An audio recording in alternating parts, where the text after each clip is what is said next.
একটা ব্যক্তিকে দুজক থেকে উঠানো হবে, দুজক থেকে উঠানোর কারণ জিজ্ঞাসা করা হবে, আমাকে কেন দুজক থেকে উঠানো হলো, কারণটা কি? আমি তো দুজকি, আমার আমল বলে আমি দুজকি, কেন উঠানো হলো?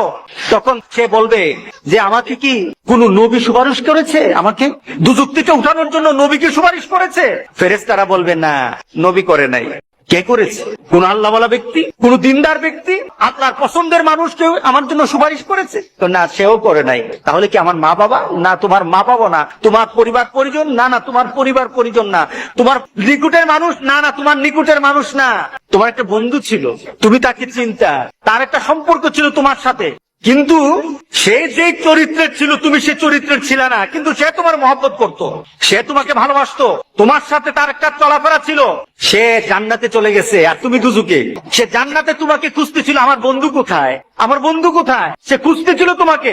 তখন আল্লাহকে বলেছে, আল্লাহ আমার বন্ধু কোথায়? তোর বন্ধু তো দুজকে, তোর বন্ধু তো দুজকে। তখন আল্লাহর কাছে বলবে, মাবুদ আমি তো বন্ধু ছাড়া থাকতে পারবো না, আল্লাহু আকবার, আমি আমার বন্ধু ছাড়া থাকতে পারবো না, আমার বন্ধুটা আমি চাই। আখিরাতে জান্নাতীরা আল্লাহর কাছে যা দাবি করবে তাই আল্লাহ দিয়ে দিবেন। সুবহানাল্লাহ। আল্লাহ বলবেন, এই আমার জান্নাতেরই খুশি কর, ওই যে দুজকে যে পড়ে আছে তারই উঠা, তার সামনে নিয়ে আয়, তার সামনে তাড়াতাড়ি নিয়ে আসবে। তখন ফেরেশতাদেরকে বলবে, আমাকে কে আনলো, কে আনলো? সে প্রশ্ন করবে, আমাকে কে আনলো?